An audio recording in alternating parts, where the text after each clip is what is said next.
हम डिस्कस करने वाले बेसिक मैथमेटिक्स। बेसिक मैथमेटिक्स से फिज़िक्स स्टार्ट होती है और बेसिक मैथमेटिक्स से एज सच कोई डायरेक्ट क्वेश्चंस नहीं आते हैं, लेकिन पूरी फिज़िक्स में जितने भी क्वेश्चंस आते हैं उनमें से एक एक क्वेश्चन को बेसिक मैथमेटिक्स से समझा जाता है।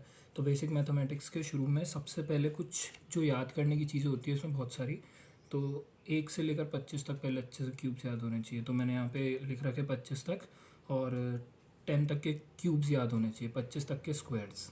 ठीक है, मेरे मुंह से क्यूब्स निकल गया हो तो माफ़ी चाहता हूँ। 25 तक के स्क्वायर्स और 10 तक के क्यूब्स याद होने चाहिए अच्छे से। फिर उसके बाद एक छोटा सा यहाँ पे थ्योरी का वो आता है कि पूरी फिजिक्स में 4 फंडामेंटल फोर्सेस होते हैं: strong nuclear force, electromagnetic force, weak nuclear force और ग्रेविटेशनल फोर्स। इसमें से जो ग्रेविटेशनल फोर्स होता है वो पूरी फिजिक्स का सबसे वीक फोर्स होता है। फिर यहाँ पे चारों फोर्सेस को कंपेयर करके एक टेबल बना रखा है। सबसे पहले strong nuclear force, electromagnetic force, weak nuclear force और ग्रेविटेशनल फोर्स। इसमें वीक न्यूक्लियर फोर्स अपने सिलेबस में नहीं है तो उस पर ज़्यादा डिस्कशन अपन नहीं करेंगे। ग्रेविटेशनल फोर्स में भी ज़्यादातर चीज़ें नहीं है, तो एक बार इस टेबल को पढ़ लेते हैं जल्दी से। सबसे पहले स्ट्रॉन्ग न्यूक्लियर फोर्स अट्रैक्टिव होता है। इलेक्ट्रोमैग्नेटिक फोर्स कैसा भी हो सकता है, 2 पॉजिटिव चार्जेस है तो उनके बीच में रिपल्सिव, एक पॉजिटिव एक नेगेटिव चार्ज है तो उनके बीच में अट्रैक्टिव। ग्रेविटेशनल फोर्स हमेशा अट्रैक्टिव होता है। जो स्ट्रॉन्ग न्यूक्लियर फोर्स होता है वो चार्ज इंडिपेंडेंट होता है, और जो इलेक्ट्रोमैग्नेटिक फोर्स होता है वो चार्ज डिपेंडेंट होता है। और ग्रेविटेशनल में तो मास होता है, तो ग्रेविटेशनल में कोई जिक्र ही नहीं होता। उसके बाद स्ट्रॉन्ग न्यूक्लियर फोर्स की रेंज बहुत इंपॉर्टेंट है, 10⁻⁻15 मीटर तक ये लगता है। अगर डिस्टेंस बढ़ गया, 1 एंगस्ट्रॉम हो गया तो ये लगेगा ही नहीं, ख़त्म हो जाएगा बिल्कुल ही। ठीक है, इसके बाद इलेक्ट्रोमैग्नेटिक फोर्स जो है वो एक फाइनाइट रेंज, मतलब ये थोड़ी दूरी तक लगता है। और ग्रेविटेशनल फोर्स में अगर लिखना है तो यहाँ पे लिख सकते हो it is a infinite range force. यहाँ मैं लिख देता हूँ infinite range force, infinite range force. ठीक है, उसके बाद स्ट्रॉन्ग न्यूक्लियर फोर्स का मीडियम अपने इंपॉर्टेंट नहीं है। इलेक्ट्रोमैग्नेटिक फोर्स मीडियम पर डिपेंड करता है। अब ये कैसे करता है, जैसे जो अपन ने कूलम्स लॉ पढ़ा था, F=K/Q1Q2/R²। तो उसमें जो K होता है, (1/4πε0). ये एयर में होता है, मीडियम में होता है 1/4πε0। अपसाइलन आर, वो अपसाइलन आर मीडियम का आता है, वो जब इलेक्ट्रोस्टैटिक्स पढ़ेंगे तब डिस्कस करेंगे। ठीक है, ग्रेविटेशनल फोर्स मीडियम इंडिपेंडेंट होता है क्योंकि जो ग्रेविटेशनल कांस्टेंट है वो हर जगह कांस्टेंट होता है। तो अब हम ये पहला पेज कंप्लीट हुआ। फिर बात करते हैं बायनोमियल थ्योरम के बारे में। बायनोमियल थ्योरम में कोई बहुत बड़ी चीज़ नहीं है, इसमें बस थोड़े थोड़े से कॉन्सेप्ट्स होते हैं कि 1+x⁴n अगर ऐसा कहीं फंक्शन देखने को मिलता है, और अगर तुम्हें दिख रहा है कि x जो है वो n से बहुत छोटा है, जैसे मतलब x 1 से बहुत छोटा है, जैसे 0.002 है, ये 1 से बहुत छोटा है, तो अपन इसमें ये जो पावर होती है इसका अंदर मल्टीप्लाई करके इसको सॉल्व कर देते हैं। वरना इसका आंसर निकालना तो ह्यूमनली इम्पॉसिबल है, फिर कैलकुलेटर लगेगा। लेकिन अपन ने मैथमेटिकली देखा, ठीक है, कि इसका आंसर 1.1 के आसपास आता है। तो वो ये टेक्निक्स आते हैं, ये मैंने लिखा कि अगर 1+x⁴n है तो n अंदर आ जाएगा तो 1+nx, 1-x⁴n है तो n अंदर आ जाएगा तो 1-nx। ये पावर के साथ नीचे आता है, प्लस है तो प्लस, माइनस है तो माइनस। तो 1-x⁻n, तो ये -n अंदर आके माइनस माइनस प्लस, तो 1+nx। 1+x⁻n तो माइनस अंदर आ गया -n, वो साइन के साथ आता है सब, तो 1-nx हो गया। ठीक है, इसके बाद यहाँ पे 2 इंपॉर्टेंट फार्मूले लिखे हुए हैं, ये 2 बेसिक है, ये पढ़ाया जाता है। a+b² = a² + 2ab + b², a-b² = a² - 2ab + b²। इसके बाद एक फार्मूला आता है sum of infinite terms of GP. GP में बहुत सारे फार्मूले होते हैं, लेकिन अपने काम का सिर्फ इनफाइनाइट टर्म्स वाला है। वो होता है a/1 - r। इसमें जो a होता है वो फर्स्ट टर्म होता है, जो r होता है वो कॉमन रेशियो होता है। कॉमन रेशियो कैसे निकलता है, second term divided by first term. यहाँ पे एक जीपी मैंने लिख रखी है, यहाँ पे सेकेंड टर्म जो दिख रहा है हाफ, उसको फर्स्ट से डिवाइड कर दो, तो हाफ को 1 से डिवाइड करोगी तो हाफ आएगा।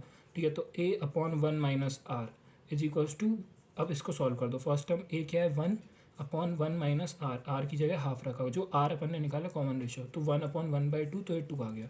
ऐसे ही दूसरा वाला एग्जांपल में भी है 1 - हाफ, 1/4, -1/8, 1/16। अब इसमें फर्स्ट टर्म क्या है 1, सेकेंड टर्म क्या है -हाफ, और उसको 1 से डिवाइड कर दो, मतलब फर्स्ट टर्म से डिवाइड करना है। Second term divided by first term, ये यहाँ लिख रखा है, second term divided by first term, तो वो -हाफ आता है। Second term divided by first term, तो कॉमन रेशियो हो गया -हाफ। अब यहाँ ये फॉर्मूला लगाओ। ठीक है, तो a/1 - r, 1/1 वन माइनस, एक माइनस तो फॉर्मूले का था और एक माइनस कॉमन रेशो का है, तो ये माइनस माइनस प्लस, तो ये 3/2, तो अब उल्टा हो जाएगा तो 2/3। ठीक है, इसके बाद आता है क्वाड्रेटिक फार्मूला। क्वाड्रेटिक फार्मूला में एक इक्वेशन दी होती है, उसके रूट्स पूछे जाते हैं, 2 रूट्स आते हैं। ठीक है, तो इसका फार्मूला होता है -b plus minus √b² minus 4ac/2a। फिर बेसिक मैथमेटिक्स में आगे बढ़ते हैं तो आते हैं लॉग्स और एंटी लॉग्स की कहानी। तो इसमें थोड़े से बेसिक 4 फार्मूले होते हैं, फार्मूले बहुत सारे होते हैं लेकिन ये 4 बहुत बेसिक है, इनको याद रखना बहुत ज़रूरी है। ठीक है, लॉग एक्स जिसका बेस ई है, ये कोई भी बेस हो सकता है, बेस ई वाला होता है, उसको अगर 10 में कन्वर्ट करना है तो 2.303 का मल्टीप्लाई करते हैं। ये सिर्फ थ्योरेटिकल क्वेश्चंस के लिए आ सकता है, इनके कॉन्सेप्चुअल अपने उसके काम की नहीं है। इसके बाद लॉग ए इंटू लॉग बी करते हैं तो वो लॉग ए प्लस बी होता है। ठीक है, लॉग ए बाई बी करते हैं तो वो लॉग ए माइनस बी होता है। उसके बाद एक्स का पावर एन करते हैं तो वो एन आगे आ जाती है और वो एन लॉग एक्स होता है। इसके बाद यहाँ पे 6 इंपॉर्टेंट लॉग की वैल्यूज़ लिखी होती है, लॉग की वैल्यूज़ लिखी है, इनको याद करना है। लॉग 1 होता है 0, लॉग 2 होता है 0.301, लॉग 3 होता है 0.0477, लॉग 5 होता है 0.698, लॉग 7 होता है 0.845 और लॉग 10 होता है 1। ठीक है, इसको याद करने की एक ट्रिक है, इन 6 के अलावा कोई भी याद नहीं करनी, बाकी सब अपन बना सकते हैं। लॉग 1 की सबको याद रहती है 0, लॉग 10 की सबको याद रहती है 1। अब 2, 3, 5 और 7 इसकी याद करनी है। तो 2 के बाद आता है 3, तो 2 की वैल्यू 0.3 से शुरू होगी। 3 के बाद आता है 4, तो 3 की वैल्यू 0.4 से शुरू होगी। 5 के बाद आता है 6, तो 5 की वैल्यू 0.6 से शुरू होगी। 7 के बाद आता है 8, तो 7 की वैल्यू 0.8 से शुरू होगी। ठीक है, इसके बाद अब बाकी वैल्यूज़ के लॉग कैसे कैलकुलेट करते हैं वो मैंने थोड़ा सा यहाँ पे बता रखा है कि जैसे मान लो अपन को log 4 निकालना है, तो log 4 निकालने के लिए 4 को ऐसे लिखो कि अपनी इन वैल्यूज़ के उसमें आ जाए। तो 2 इंटू 2 लिख सकते हैं log 4 को, तो 2 इंटू 2 लिखोगी तो log 2 प्लस log 2। ठीक है, तो अब फिर वैल्यूज़ रख दो, 0.301 प्लस 0.301, तो ये 0.602 आता है। याद नहीं करना इनको। ठीक है, वैसे सब बोलते हैं कि 1 से 10 तक सारी लॉग वैल्यूज़, कोई ज़रूरत नहीं है, इन 5, 3, 4 को याद कर लो, काम हो जाएगा। फिर log 6 को ऐसे लिखो कि अपने बेस इसमें आ जाए, तो log 2 इंटू log 3, फिर फार्मूला लगा दो, ये जो ऊपर फार्मूला लगा है ना, ये log 2 into log 3 log a into B हो गया, तो अब ओपन करके लिख दो log 2 प्लस log 3। log 8 निकालना है। अब 2 इंटू 2 इंटू 2 इतना लंबा लिखने के बजाय मैंने कहा था क्यूब से याद कर लो, तो 2 का क्यूब 8 होता है। अब पावर नीचे आ जाएगी तो 3 इंटू log 2, ये देखो 0.903।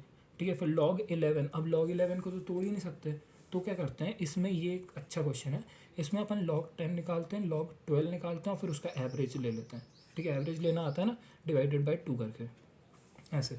ठीक है, फिर बात करते हैं एंटी लॉग के बारे में। अब एंटी लॉग 2 तरह का होता है, एक पॉजिटिव एंटी लॉग, एक negative anti log. Positive anti log ऐसे पता चलता है जहाँ माइनस साइन ना हो, अगर माइनस साइन आ गया तो फिर वो नेगेटिव एंटी लॉग है। पॉजिटिव एंटी लॉग में जो नंबर आगे लिखा होता है, जैसे 3.301 लिखा है, तो जो 3 आगे लिखा है वो 3 का 3 डायरेक्ट पावर में आ जाता है।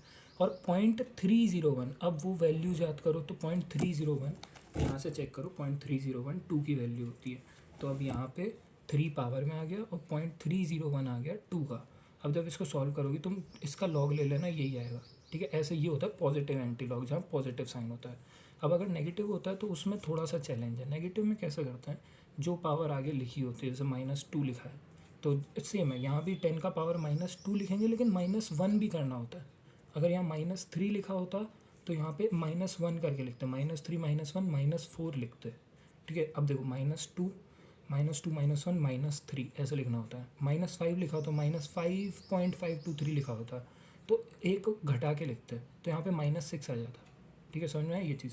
अब 0.523 को भी 1 में से माइनस करना है, ये इसलिए इसमें थोड़ा सा कैच है, इसको ध्यान से समझना। 0.523 को भी 1 में से माइनस करना है, तो 1 में से माइनस करोगी 0.523 को, तो वो 0.477 आएगा और 0.477 3 का होता है। तो ये जो एंटी लॉग है, 3 इंटू 10 का पावर -3 का लॉग ये आ जाएगा। ठीक है, तो ये होता है नेगेटिव एंटी लॉग। उसके बाद रूल ऑफ पावर देख लेते हैं। रूल ऑफ पावर में कुछ फॉर्मूले होते हैं। एक्स का पावर 0 1, एक्स का पावर -n हो तो उसको अपन 1/x का पावर n लिख सकते हैं। उसके बाद एक्स का पावर a इंटू एक्स का power b is equal to X का पावर a प्लस बी। ठीक है, उसके बाद फोर्थ वाला देखते हैं, एक्स का पावर a अपॉन एक्स का पावर b। अगर बेस सेम है और पावर्स मतलब डिवाइड कर रहे हैं अपन दो क्वांटिटीज़ को जिनका बेस सेम है, तो पावर्स माइनस हो जाएगी। ठीक है, एक्स का power a into power b, तो पावर मल्टीप्लाई हो जाएगी। अब पूरी फिजिक्स में ये वाली चीज़ें बहुत काम में आती हैं कि x का पावर 3/2, 5/2, 5/3, तो इसमें से ऐसे करना होता है, जो चीज़ पहले नीचे लिखी है ना डिनोमिनेटर में, उसको पहले करना है। अगर 2/3 लिखा होता तो पहले क्यूब रूट लेते, लेकिन यहाँ पे 2 लिखा है तो पहले स्क्वायर रूट लेंगे और फिर क्यूब कर देंगे। ठीक है, जैसे 8 का पावर 3/2 लिखा है, ठीक है, 16 का पावर 3/2 लिखा है तो पहले 16 का स्क्वायर रूट लो 4 और फिर 4 का क्यूब कर दो। ठीक है, वो आ जाएगा 64। तो ऐसे सॉल्व करना होता है। अब इसके बाद आगे आते हैं कुछ फ्रैक्शंस। ये फ्रैक्शंस को अगर याद कर ले तो न्यूमेरिकल सॉल्व करने में बहुत मदद होती है। जैसे कहीं भी 0.5 लिखा है तो उसको अपन हाफ लिख सकते हैं, कहीं भी 0.6 लिखा है तो उसको 6/10 लिख सकते हैं, कहीं भी 0.4 लिखा है उसको 4/10 लिख सकते हैं, कहीं भी 0.66 लिखा है तो उसको 2/3 लिख सकते हैं, 1.33 लिखा है तो 4/3 लिख सकते हैं, 1.25 लिखा है तो 5/4 लिख सकते हैं। अब ये जो दो है ये थोड़े वियर्ड है, लेकिन ये KTG और थर्मोडाइनमिक्स में काम में आते हैं कि जब 0.0831 लिखा है तो उसको 1/12 लिख सकते हैं, और जब 8.31 लिखा है तो उसको सॉल्व करने के लिए 25/3 लिख सकते हैं। ये यूनिवर्सल गैस कांस्टेंट की अलग अलग वैल्यूज़ होती है कि जब मतलब ATM एटमॉस्फेयर ATM लीटर में दिया है तो ये वाली यूज़ करते हैं। तो अब इससे मल्टीप्लाई करना बहुत मुश्किल होता है तो 1/12 से मल्टीप्लाई करते हैं। अगर 8.31 ले रहे हैं, ठीक है, जूल में ले रहे हैं आर की वैल्यू, तो फिर 25/3 से मल्टीप्लाई करते अपन सीखेंगे सब, लेकिन अभी इन दोनों वैल्यूज़ को याद कर लेना। ठीक है, कि मतलब 8.314 को 25/3 लिख सकते हैं और 0.0831 को 1/12 लिख सकते हैं। उसके बाद कुछ बेसिक ट्रिग्नोमेट्री की वैल्यूज़ याद करनी होती है, ये टेबल तुम्हें अच्छे से याद होगा। ठीक है, इसके बाद कुछ इंपॉर्टेंट ट्रिग्नोमेट्रिक फंक्शंस होते हैं जिसको समझना पड़ता है अच्छे से। और ये एक कॉन्सेप्ट होता है कि जैसे कोई भी ग्राफ होता है उसके 4 क्वाड्रेंट होते हैं, फर्स्ट, सेकंड, थर्ड, फोर्थ। तो इसमें कौन से क्वाड्रेंट में कौन से फंक्शन पॉजिटिव रहते हैं, कौन से नेगेटिव रहते हैं, इसको याद करने की ट्रिक है ऐड शुगर टू कॉफ़ी या ऐड शुगर टू चाय, जो भी तुम्हें सही लगे उससे कर सकते हैं। ठीक है, तो ऐड शुगर टू कॉफ़ी, तो ऐड मतलब पहले वाले क्वाड्रेंट में ऐड आ रहा है तो मतलब सारे ट्रिग्नोमेट्रिक फंक्शंस पहले वाले क्वाड्रेंट में पॉजिटिव होते हैं।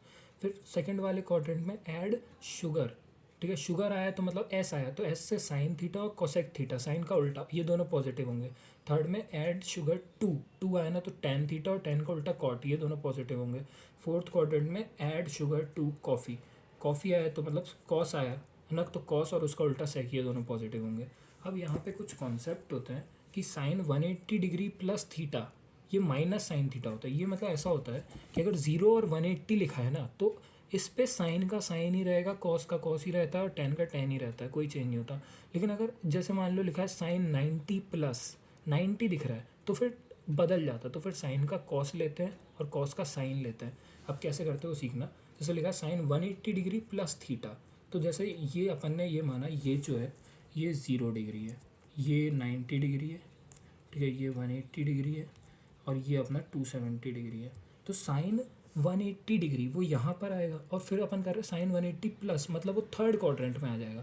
तो थर्ड क्वाड्रेंट में आ जाएगा तो माइनस साइन लेना पड़ेगा, मतलब थर्ड में तो साइन माइनस में होता है ना, इसलिए यहाँ देखो माइनस साइन, माइनस आया और 180 पे मैंने क्या बोला था साइन साइन ही रहेगा, तो ये आएगा माइनस साइन थीटा। अब जैसे लिखा है साइन 180 डिग्री प्लस 60 डिग्री, ठीक है, उसने कभी पूछ लिया कि आप साइन 240 डिग्री की वैल्यू बता दो। अब साइन 240 को कैसे लिख सकते हो, साइन 180 डिग्री प्लस 60 डिग्री, तो वो साइन 240 हो जाएगा। तो उसको अपन लिख सकते हैं माइनस साइन 60 डिग्री, और साइन 60 डिग्री पता है √3/2 होता है, तो साइन 240 डिग्री की वैल्यू माइनस √3/2 आती है। ऐसे ये मैंने समझाया। ऐसे ही साइन 90 पे देखो, 90 पे मैंने कहा साइन का कॉस हो जाएगा, ये आगे वाले का कॉस हो जाएगा, ठीक है। और वैसे 90 पे बदल जाता है, 270 पे बदल जाता है, 180 और 0 पे नहीं बदलता है, ठीक है। माइनस साइन देखना कैसे सिखाया, मैंने सिखा दिया, ठीक है। जैसे लिखा है साइन 90 डिग्री, अब 90 डिग्री यहाँ आएगा, 90 प्लस, तो साइन 90 प्लस तो मतलब सेकंड क्वाड्रेंट में जा रहा है, तो अब माइनस साइन नहीं आएगा क्योंकि सेकंड क्वाड्रेंट में साइन पॉजिटिव होता है।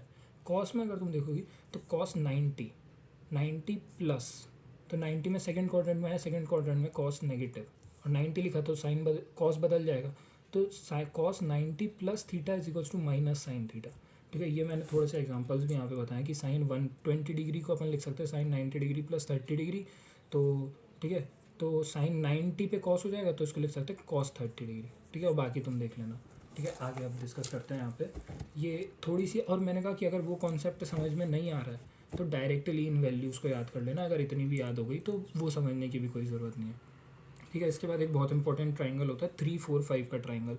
तो उसमें जो छोटी साइड होती है उसके सामने छोटा एंगल होता है, जो बड़ी साइड होती है उसके सामने बड़ा एंगल होता है।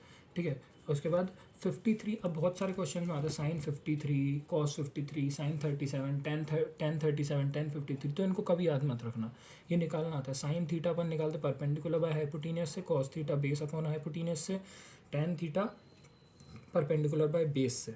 ठीक है। तो ये इससे, और कभी पूछ ले कॉसेक बताओ तो साइन का उल्टा कॉसेक, कॉस का उल्टा सेक, टेन का उल्टा कॉट।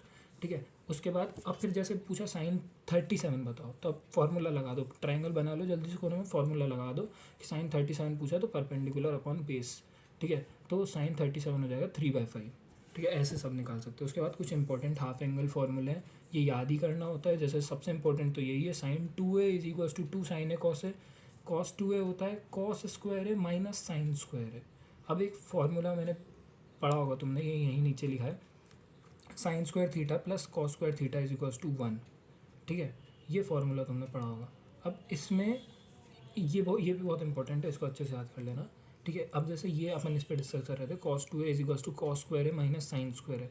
अब साइन स्क्वायर ए को अपन कैसे लिख सकते हैं, अपन साइन स्क्वायर थीटा को लिख सकते हैं 1 माइनस कॉस स्क्वायर थीटा।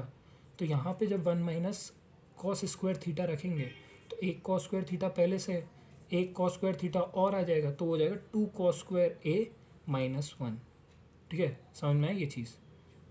वापस देखो कि अपन को चाहिए माइनस साइन स्क्वायर, अपन को चाहिए माइनस साइन स्क्वायर ए। तो माइनस साइन स्क्वायर ए की जगह एक काम करो ना, साइन स्क्वायर थीटा को इधर ले जाओ तो ये माइनस हो जाएगा, और 1 को इधर ले जाओ तो हो जाएगा 1 minus cos square theta is equals to minus sine square theta. Minus sine square theta की जगह यहाँ मतलब माइनस साइन स्क्वायर थीटा की वैल्यू यहाँ से यहाँ रख देना। ठीक है। तो वो आ जाएगा cos square A minus 1 plus cos square है, तो हो जाएगा 2 कॉस स्क्वायर ए माइनस 1। ऐसे ही तुम कॉस स्क्वायर ए को हटाओगे तो वो आ जाएगा 1 माइनस 2 साइन स्क्वायर है। ठीक है। अब देखो, अब ये दोनों फार्मूले और ये दोनों फार्मूले अलग नहीं है, एक ही फार्मूला है।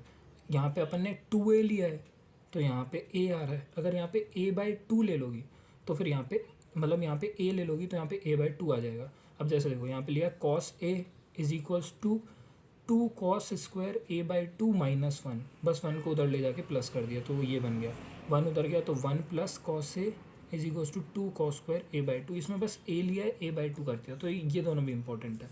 इसके बाद कुछ अदर इंपॉर्टेंट थिंग्स अपन देख लेते हैं। Sine square theta plus cos square theta is equals to 1, ये 3 पाइथागोरन ट्रिपलेट्स काम के आते हैं। 3 4 5 का ट्राइंगल होता है, एक होता है 5 12 13 का, एक होता है 7 24 और 25 का। ठीक है। उसके बाद पाई की, अगर तुम्हें कहीं पाई दिख रहा है तो उसको 22/7 लिखा जा सकता है 3.14। पाई स्क्वायर दिख रहा है तो उसको हटा के 10 से रिप्लेस कर सकते हो, मतलब पाई स्क्वायर की वैल्यू 10 के पास में आती है। और कहीं 1/पाई दिख रहा है तो उसको 0.3 लिखा जा सकता है। ठीक है। उसके बाद एक छोटा सा कॉन्सेप्ट ये है कि अगर कहीं पे एंगल बहुत छोटा है तो उसको साइन थीटा को टेन थीटा लिख सकता है और उसको रफली इक्वल टू थीटा लिख सकता है। छोटा एंगल का मतलब लेस देन 5 डिग्री। और अगर कॉस थीटा बहुत छोटा है तो उसको तो 1 ही बोल देता मैं सीधा कि इसकी वैल्यू 1 ही है। अब जैसे यहाँ पे देखो कॉस 2 डिग्री तो 1 हो गया। अब साइन 2 डिग्री को टेन 2 डिग्री भी लिख सकते हैं, लेकिन अब इसको 2 नहीं लिखना है, इसको लिखना है, इसको रेडियन में लिखना है। तो रेडियन में करने के लिए अपन पाई/180 का मल्टीप्लाई करते हैं, ये आगे बताऊंगा। ठीक है। तो इसको ये 2 और 180 कट जाएगा तो पाई/90 रेडियंस लिख सकते हैं। ये साइन 2 डिग्री और टेन 2 डिग्री की वैल्यू है। अब यहाँ पे मैंने बताया कि अगर डिग्री में एंगल दिया है और उसको रेडियन में कन्वर्ट करना है तो अपन पाई/180 का मल्टीप्लाई करते हैं। और अगर उल्टा, अगर एंगल, मतलब ये डिग्री, यहाँ एंगल क्यों लिखा है, यहाँ पे लिखो रेडियन। अगर डिग्री को रेडियन में कन्वर्ट करना है तो पाई/180 का मल्टीप्लाई होता है।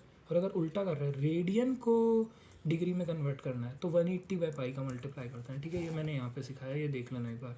ये इतना याद होना चाहिए कि 2 पाई होता है 360 डिग्री, पाई होता है 180 डिग्री, पाई/2 होता है 90 डिग्री, पाई/4 होता है 45 डिग्री, पाई/3 होता है 60 डिग्री, और पाई/6 होता है 30 डिग्री। अगर ये तुम्हें याद नहीं हो रहा है तो मैं बता रहा हूँ कि बस पाई की वैल्यू याद कर लेना। पाई होता है 180 डिग्री। अब वो पाई/2 पूछ रहा है तो 180/2 कर देना 90। पाई/3 पूछ रहा है तो 180/3 कर देना 60। 2 पाई पूछ रहा है तो 180 इंटू 2 कर देना। बस पाई याद रख लो और बाकी उससे निकाल लेंगे, फिर तुम ये छोड़ सकते हो कॉन्सेप्ट। ठीक है। फिर भी मैं बोलूँगा सीख लेना, क्योंकि कभी कभार वो डायरेक्टली पूछ लेता है 53 डिग्री को रेडियन में बताओ। ठीक है। तो ये पता होना चाहिए कि डिग्री को अगर रेडियन में कन्वर्ट करना है तो पाई/180 का मल्टीप्लाई होता है।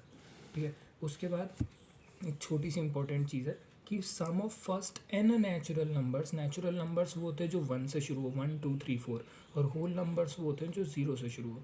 तो sum of first n natural numbers निकालने का फॉर्मूला है n+1/2।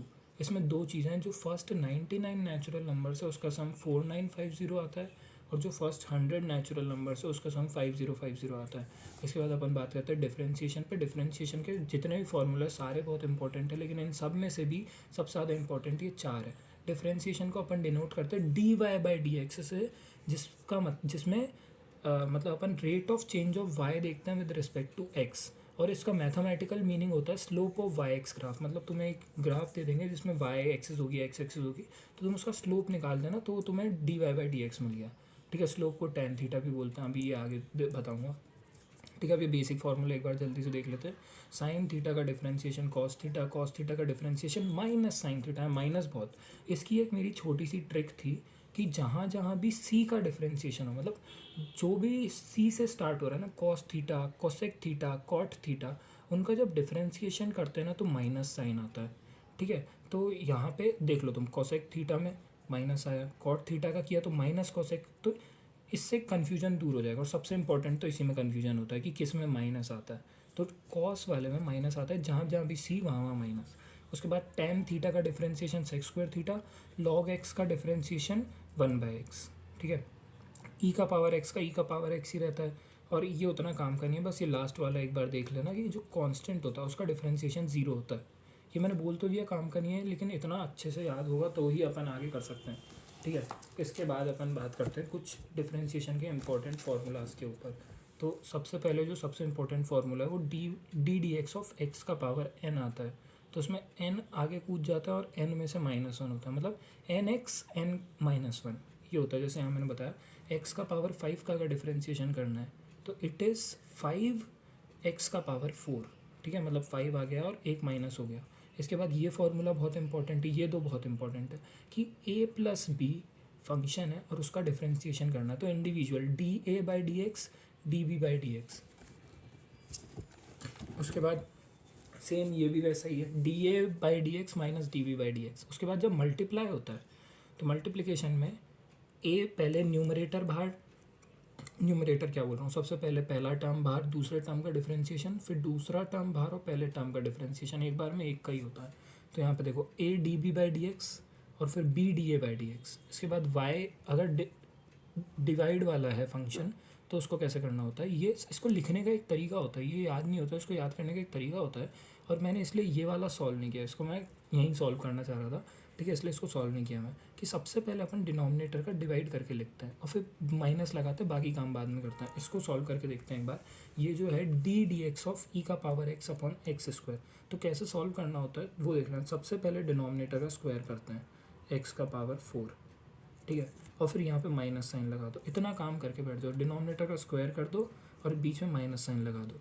ठीक है, उसके बाद डिनोमिनेटर बाहर, यहाँ पे ये इंपॉर्टेंट होता है। यहाँ पे इंपॉर्टेंट नहीं है कि यहाँ पे तुम पहले किसी का भी डिफरेंशिएशन कर दो तो चल जाएगा, पहले तुम बी का कर दो, ए का कर दो तो चल जाएगा, लेकिन यहाँ पे बहुत ध्यान रखना पड़ता है। यहाँ पे पहले डिनोमिनेटर को बाहर फेंका जाता है और पहले न्यूमरेटर का डिफरेंशिएशन होता है। पहले डिनोमिनेटर बाहर एक्स स्क्वायर और न्यूमरेटर का डिफरेंशिएशन ई का पावर एक्स का डिफरेंशिएशन ई का पावर एक्स। ठीक है, उसके बाद क्या करना रहता है, फिर न्यूमरेटर बाहर, मतलब जो न्यूमरेटर था फिर वो बाहर, ई का पावर एक्स बाहर, और फिर उसके बाद डिनोमिनेटर का डिफरेंशिएशन करते हैं, तो एक्स स्क्वायर का डिफरेंशिएशन 2x। ये ऐसे होता है कि मतलब सबसे पहले डिनोमिनेटर का स्क्वायर लिख दो, फिर बीच में माइनस साइन लगा दो। ठीक है, और फिर सबसे पहले डिनोमिनेटर बाहर, न्यूमरेटर का डिफरेंशिएशन, फिर न्यूमरेटर बाहर, डिनोमिनेटर का डिफरेंशिएशन, ये ऐसे होता है। वरना अगर ये नहीं सीखा ना तो क्या होगा कि अगर पहले इसका कर दिया तो ये फंक्शन उल्टा आ जाएगा, तो इसलिए ये ध्यान रखना। इसके बाद एक आता है सबसे इंपॉर्टेंट, चेन रूल। तो चेन रूल को समझने के लिए इसको ऐसे समझना कि मान लो मैंने एक गिफ्ट दिया, ठीक है, और एक बॉक्स में गिफ्ट दिया, उसके अंदर मैंने एक और बॉक्स रख दिया जिसमें गिफ्ट था, और उसके अंदर फिर तुमने उस बॉक्स को खोला तो फिर एक और बॉक्स था। ठीक है, मतलब कोई शरारत कर रहा है, वो ऐसे देखा होगा ना तुमने यूट्यूब पे कि बॉक्स के अंदर बॉक्स रहता है, अब आप खोलो, और फिर सबसे अंदर गिफ्ट रखा था इतना छोटा सा। ठीक है, तो जिसे देख के गुस्सा आ गया, तो अब क्या करना है, ध्यान से देखना। अब अगर मैं तुमसे बोलूँ कि सीधा तुम ये चौथा वाला बॉक्स ओपन करो, सबसे अंदर वाला, और गिफ्ट को निकाल लो, तो ये पॉसिबल है क्या? ये पॉसिबल नहीं है। उसके लिए तुम्हें पहले पहला वाला बॉक्स खोलना पड़ेगा, फिर दूसरा वाला, फिर तीसरा वाला, फिर चौथा वाला। चेन रूल भी बिल्कुल ऐसा ही है। अगर लिखा है साइन 3x और इसका डी एक्स करना है, देखो यहाँ नीचे अगर डी 3x करना होता है ना, डी 3x, तो वो सीधा कॉस 3x हो जाता है। लेकिन यहाँ पे यहाँ का फंक्शन और यहाँ का फंक्शन सेम नहीं है, तो इसमें चेन रूल लगेगा।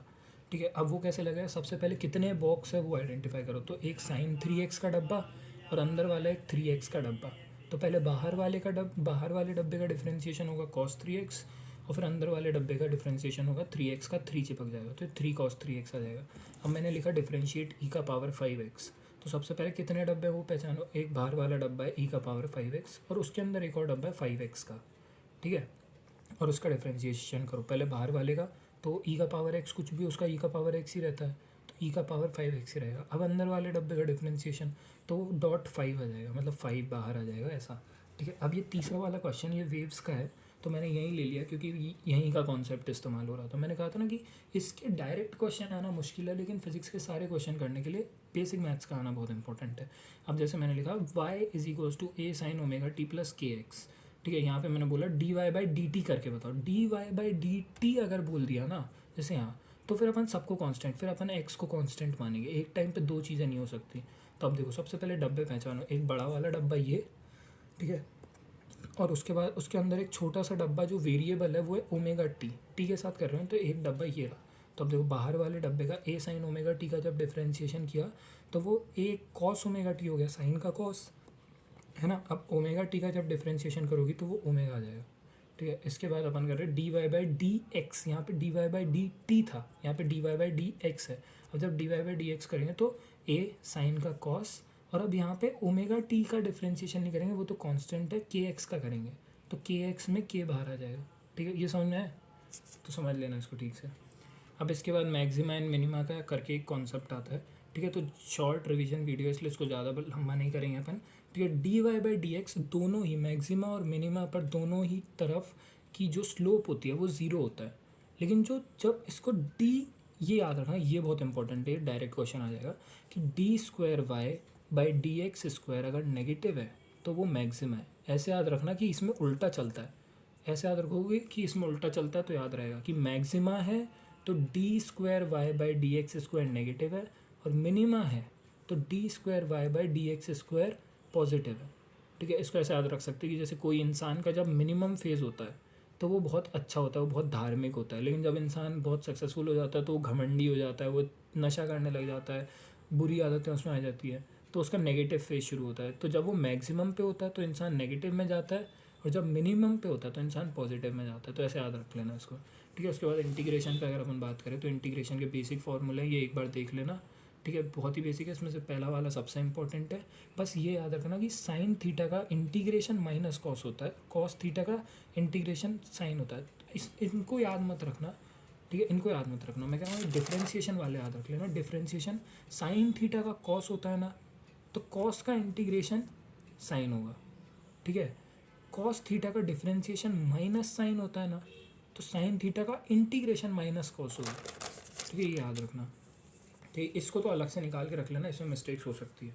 बाकी यहाँ पे एग्जांपल्स लिख दें तुम्हारे समझने के लिए, इनको एक बार देख लेना, पॉज करके सॉल्व कर लेना, आ जाएगा सब इजीली। उसके बाद अब आगे बढ़ते बात करते ग्राफ्स के ऊपर। तो ग्राफ में मान लो एक स्ट्रेट लाइन खींची हुई है, 2 पॉइंट से पी एन क्यू, इसके कोऑर्डिनेट है x1 y1, इसके कोऑर्डिनेट है x2 y2। स्लोप पूछिए तो स्लोप को tan थीटा से भी रिप्रेजेंट किया जाता है, और वो कैसे निकाला जाता है कि इसका tan थीटा होता है मतलब y/x। ठीक है, तो y2 - y1 अपॉन x2 - इससे आ जाता है। ठीक है, अब यहाँ थोड़े से इंपॉर्टेंट थोड़े से कंसेप्ट हैं कि अगर उसने बोला है कि straight line parallel to X axis, मतलब एक्स एक्सिस के मतलब ये वाली बात कर रहा है, इस लाइन की बात कर रहा है, तो इसमें जो स्लोप होगी वो ज़ीरो होगी। अगर वो बोले straight line parallel to Y axis, मतलब वो उसने line straight line parallel to Y axis, तो उसको बना के देखो, ये ऐसा बनेगा एकदम, मतलब ऐसी वाली लाइन आएगी ये ग्राफ में, ऐसी वाली सीधी वाली, तो उसका स्लोप इनफाइनाइट होता है। अभी मैंने बताया अगर, और ये जो थीटा ये एक्स एक्सिस से देखते हैं, ये लिखेगा नहीं वो। ठीक है, ये जो थीटा है ये एक्स एक्सिस से देखा जाता है। अगर थीटा ज़ीरो है तो स्लोप ज़ीरो है, थीटा 90 है तो स्लोप इनफाइनाइट है। 0 से 90 के बीच में मतलब ऐसी, ये 0 से 90 के बीच में देख रहे हो, तो ये 0 से 90 के बीच में तो पॉजिटिव आएगी, और 90 से 180 के बीच में तो वो नेगेटिव आएगी। ठीक है, उसके बाद कुछ इंपॉर्टेंट ग्राफ्स हैं स्ट्रेट लाइन के बारे में। एम एक्स प्लस सी, इसमें बेसिक्स थोड़े से पता होने चाहिए कि जो एम होता है वो होता है स्लोप, और सी जो होता है वो होता है इंटरसेप्ट। अब देखो स्लोप पॉजिटिव है तो यहाँ पे plus M, intercept Y axis पे होता है, ये जो वाई ये जो है ना ये होता है सी, ये सी है कि वो वाई एक्सिस पे कहाँ कट कर रहा है, ऊपर में या फिर नीचे में। ठीक है, तो ये इसको सी बोला जाता है। ठीक है, अब यहाँ पे देखो यहाँ पे नीचे कट कर रहा है तो यहाँ पे माइनस सी आएगा, लेकिन स्लोप तो पॉजिटिव ही है ना, तो एम एक्स माइनस सी।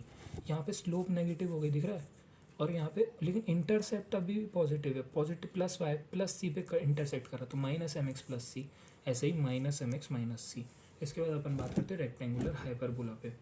रेक्टेंगुलर हाइपरबोला कुछ नहीं होता, इन्वर्स फंक्शन होता है कि अगर y इन्वर्सली प्रोपोर्शनल है x के तो ये इन्वर्स फंक्शन है। इसमें इन प्रोपोर्शनैलिटी हटाते हैं तो k आ जाता है। अब इसमें याद रखना कि k का वैल्यू जितना ज़्यादा ये ग्राफ उतना ऊपर जाएगा। मतलब अगर मैंने यहाँ पे एक दूसरा लाइन खींच दिया ऐसा, ठीक है, ऐसा एक दूसरा लाइन मैंने खींच दिया और इसका ये ऊपर है, तो तुम्हें याद होना चाहिए कि इसका ये y वाला टर्म ज़्यादा होगा और इसका x वाला टर्म कम होगा। और इसमें एक और है, देखो k ज़्यादा तो y ज़्यादा। अब वो बोल रहा है x का पावर ज़्यादा तो ग्राफ उतना नीचे जाएगा। हाँ, ये सही बात है कि x अगर ज़्यादा हो गया तो y नीचे हो जाएगा। ठीक है, कि अगर x बढ़ा दिया मैंने तो y नीचे हो जाएगा, ये समझ लेना। ठीक है, जो पीछे 2 पॉइंट बताया उनको समझाने के लिए मैंने यहाँ पे 2 ग्राफ बना रखे। देखो सबसे पहले x का पावर बढ़ा दिया तो ये देखो ग्राफ नीचे आ गया, x का पावर 1 था तो ग्राफ ऊपर ही ख़त्म हो गया। ये जो ग्राफ होता है ये पोटेंशियल का होता है, ये जो ग्राफ होता है ये इलेक्ट्रिक फील्ड का होता है। ये इलेक्ट्रोस्टैटिक्स का बहुत अच्छा क्वेश्चन है। पोटेंशियल तो याद होगा 1/x के प्रोपोर्शनल होता है, KQ/R, और जो इलेक्ट्रिक फील्ड होता है वो R² के इन्वर्सली प्रोपोर्शनल होता है, KQ/R²। तो क्लास 12 की तुम NCERT उठा के देखना, उसमें एक ही पेज पे ये दोनों ग्राफ बने हुए हैं और फिर वो पूछता है इनमें से कौन सा फील्ड का है, इनमें से कौन सा पोटेंशियल का है। तो समझ नहीं आता कि ये तो एक ही कैसे पता चलेगा, तो वो यहाँ से पता चलेगा कि जो फील्ड होती है वो 1/R² के प्रोपोर्शनल होती है, तो उसका ग्राफ नीचे वाला है। ये तुम उठा के देखना, क्लास 11 की पार्ट 1 में दिया हुआ है, मतलब इलेक्ट्रोस्टैटिक्स में। तो ये देखो मैं NCERT का ग्राफ ले आया हूँ, ये NCERT का फिगर 2.4 है, मैंने बोला था ना दिया हुआ है, ये देखो दिया हुआ है। तो इसमें दोनों एक ही में, अब ये तो एक जैसा ही लग रहा है, कैसे समझ में आएगा। तो जो पोटेंशियल वाला है वो ऊपर होता है, इसको मैंने ऐसे याद रखा है, जब तुम बोलते हो ऊपर तो ऊपर में P आ रहा है तो ऊपर वाला पोटेंशियल का है, नीचे वाला इंटेंसिटी का, इलेक्ट्रिक फील्ड इंटेंसिटी। ठीक है, ऐसे। अब ये दूसरा वाला ग्राफ देखते हैं, PV=NRT का ग्राफ है। तो इसमें जो अपन P और V का ग्राफ बनाते हैं तो वो NRT के प्रोपोर्शनल आता है। अब इसमें वो पूछता है कि किसका टेम्परेचर ज़्यादा है। तो तुम्हें याद होगा कि अभी थोड़ी देर पहले मैंने बताया था कि अगर ऐसा कोई ग्राफ दिखे रेक्टेंगुलर हाइपरबोला तो उसमें K का वैल्यू जितना ज़्यादा ग्राफ उतना ऊपर जाएगा। तो अब देखो ये बिल्कुल वैसा ही नहीं लग रहा, y=K/x, यहाँ पे x1 हो गया। ठीक है, या फिर x1 मत मानो, P=NRT, v को नीचे ले आओ, PV का बना रहे हैं ना, yx का बनाएंगे तो PV का बना रहे हैं, तो P=NRT/v। ठीक है, अब NRT की वैल्यू जितना ज़्यादा ग्राफ उतना ज़्यादा। अब N और R तो कांस्टेंट, तो ग्राफ जितना ऊपर उतना T की वैल्यू ज़्यादा। तो देखो T2 का ग्राफ ऊपर है तो T2 की वैल्यू ज़्यादा होगी T1 से, ये यहाँ पे समझा है। उसके बाद पैराबोला, पैराबोला ये प्रोजेक्टाइल मोशन की इक्वेशन होती है, y=ax-bx², जहाँ पे a और b कांस्टेंट है। ये तुम ऐसा भी समझ सकते हो कि जैसे प्रोजेक्टाइल में अपन ने इक्वेशन पढ़ी थी, याद करो, x tan theta -12 gx² upon u² cos² theta. ठीक है, मैंने हाफ पहले बोल दिया, ध्यान रखना उस बात का। ठीक है, तो अब देखो आ गई ना वो इक्वेशन, x tan थीटा, यहाँ पे a tan थीटा हो गया, -12 gx² upon u² cos² theta. तो अब तुम समझ में आ गया, ये वही प्रोजेक्टाइल की इक्वेशन है। उसके बाद 3 ग्राफ को एक ही उसमें प्लॉट कर दिया कि ये √x का ग्राफ है, ये स्ट्रेट लाइन y=x और ये y=x²। इसको ऐसे याद रखना कि जिसकी पावर कम होती है ना, जिसकी पावर छोटी है, पैराबोला उसके ऊपर अपनी एक्सिस बनाता है। जैसे यहाँ पे तुम स्क्वायर करोगी तो आएगा y²=x² कर देना दोनों तरफ। तो देखो y²=x, x की पावर कम है ना, तो ये पैराबोला x के ऊपर चढ़ने की कोशिश करेगा। ठीक है, ये वाला देखोगी तो y=x², इसमें y की पावर कम है तो ये y के ऊपर चढ़ने की कोशिश कर रहा है, और यहाँ पे दोनों की पावर 1 है तो किसी के ऊपर कोई नहीं चढ़ रहा है, सीधा जा रहा है। ठीक है, ये समझना है। उसके बाद यहाँ पे थोड़ा सा एलिप्स और सर्कल के बारे में दिया है। ये एलिप्स की इक्वेशन SHM एंड वेव्स में बहुत इंपॉर्टेंट है, बहुत काम में आती है कि इसकी जो इक्वेशन है वो होती है x² / a² plus y² / b² is equals to 1। और अगर a और b बराबर हो जाते हैं, ये a और b क्या है, ये सेमी मेजर एक्सिस और सेमी माइनर एक्सिस होते हैं, ठीक है। अगर ये दोनों बराबर हो जाए तो तुम्हें बताओ a और b दोनों बराबर हो जाएगा तो ये परफेक्ट सर्कल बन जाएगा। देखो यहाँ पे a और b दोनों बराबर हो गए और वो यहाँ जाके मल्टीप्लाई हो गया तो वो परफेक्ट सर्कल बन गया, ठीक है। ये ऐसा होता है। उसके बाद साइन थीटा और कॉस थीटा के ग्राफ बहुत इंपॉर्टेंट है कि साइन थीटा का ग्राफ 0 से स्टार्ट होता है, कॉस थीटा का ग्राफ 0 से स्टार्ट नहीं होता, π/2 से शुरू होता है, ठीक है। इसके बाद एक यहाँ पे लाइन लिखी है, इस लाइन पे ये लाइन बहुत इंपॉर्टेंट है। इसके क्वेश्चन ग्रेविटेशन में भी है, इसके क्वेश्चन इलेक्ट्रोस्टैटिक्स में भी है, इसके क्वेश्चन बहुत जगह, ठीक है। तो इसमें इसका मतलब है if the sum of two numbers is constant then product of these two number will be maximum when both the numbers are equal. इसका मतलब क्या है, तो अभी ध्यान से देखना, इसका मतलब बताता हूँ मैं कि मान लो अपन ने कोई नंबर लिया 10।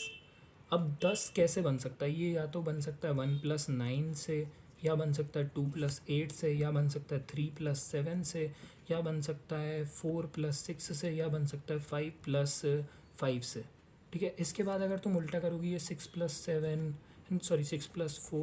7 + 3, तो ये वही उल्टी कहानी हो जाएगी, ठीक है। तो मतलब ये इतने तरीके से बन सकता है, ठीक है। अब वो बोल रहा है अगर दो नंबर्स का सम कांस्टेंट है, अब देखो ये दो नंबर्स है, इनका सम कांस्टेंट है, ठीक है। सम जो है वो कांस्टेंट है, 4 और 6 का सम 10, 7 और 3 का सम 10, 8 और 2 का सम 10, 9 और 1 का सम 10, 5 और 5 का सम 10।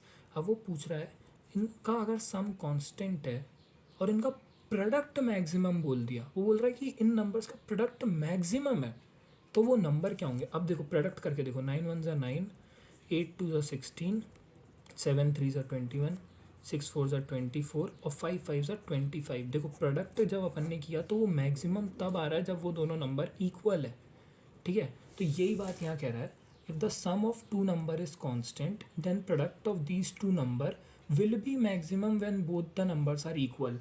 ये ना ग्रेविटेशन में भी क्वेश्चन पूछता है कि दो मास है और दोनों मासेस के बीच में मैक्सिमम फोर्स लग रही है, अब दोनों मासेस का रेशियो बताओ। अब देखो फोर्स का फॉर्मूला होता है F = G m1m2/r², तो वहाँ पे m1 m2 आ रहा है। अब वो बोल रहा है m1 m2 मैक्सिमम है, और मैंने क्या बोला, मैक्सिमम तभी हो सकते हैं जब दोनों नंबर इक्वल हो, तो उनका रेशियो क्या आ जाएगा, 1:1, ठीक है। उसके बाद सम बेसिक ज्योमेट्री देख लेते हैं। ये इक्विलेटरल ट्राइंगल बहुत इंपॉर्टेंट होता है। सबसे पहली बात जो याद रखनी है कि इक्विलेटरल ट्राइंगल में हर एंगल 60 डिग्री का होता है।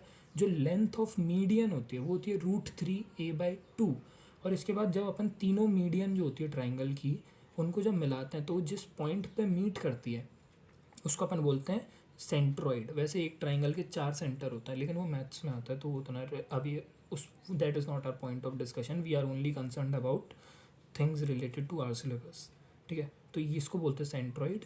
और अब ये जो होता है, जैसे मैं बताया, ये होता है √3a/2, लेकिन एज से लेकर सेंट्रॉइड तक की जो लेंथ होती है वो 2/3 होती है और नीचे वाली 1/3 होती है। देखो मैंने यहाँ पे बताया 2/3, इस लेंथ का 2/3 ये वाली लेंथ है, ये वाली लेंथ, और इस लेंथ का 1/3 ये वाली लेंथ है, ठीक है। तो 2/3 √3a/2 का a/√3 आता है और ये a/2√3 आता है। ये याद नहीं करना, इनको निकाला जा सकता है।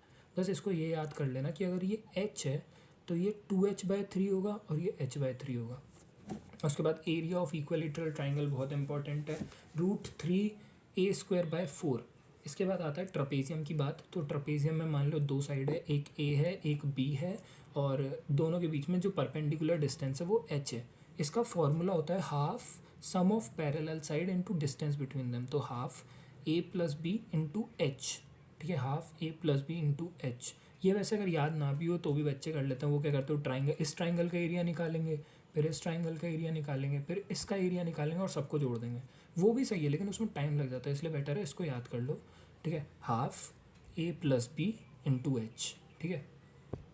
उसके बाद यहाँ पे थोड़े और गिवन है कि एरिया ऑफ ट्राइंगल होता है हाफ बेस × हाइट। सर्कल पे डिस्कस करें तो सर्कल का सरकमफेरेंस होता है 2πr, बचपन से सिखाते आ रहे हैं, और जो एरिया होता है वो πr² होता है। एलिप्स में थोड़ा सा डिफरेंट है। एलिप्स में जो सरकमफेरेंस होता है वो πr होता है। अब यहाँ पे जो r होता है ना, ये एक एवरेज होता है सेमी मेजर एक्सिस और सेमी माइनर एक्सिस का। ये a है ये b है, तो इन दोनों का जो एवरेज होगा, मीन होगा, वो r होता है। इसका एरिया निकलता है पाई इंटू ए बी से।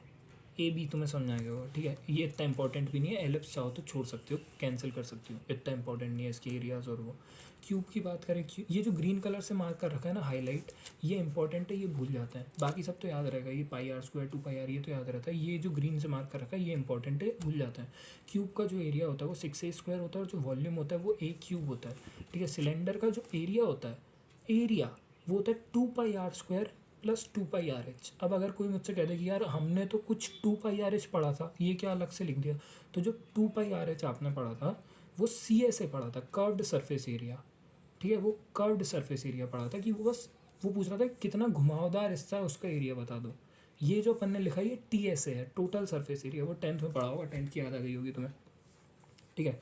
तो अब देखो, नीचे वाला पाई आर² ऊपर वाला पाई आर², तो 2 पाई आर²। और कर्व्ड सरफेस एरिया कितना है, 2 पाई आर एच। वॉल्यूम होता है पाई आर² एच। स्क्वायर की बात करें तो स्क्वायर का जो डायगनल होता है वो होता है a√2 अगर साइड ए है तो, और डायगनल का आधा कर दोगे तो ये हाफ ऑफ डायगनल होता है a/√2, ठीक है। इसके बाद कोन की बात करते हैं। कोन का जो वॉल्यूम होता है वो सिलेंडर के वॉल्यूम का 1/3 होता है, तो 1/3 पाई आर² एच।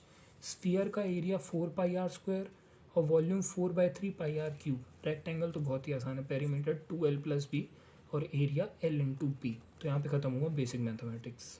Thank you.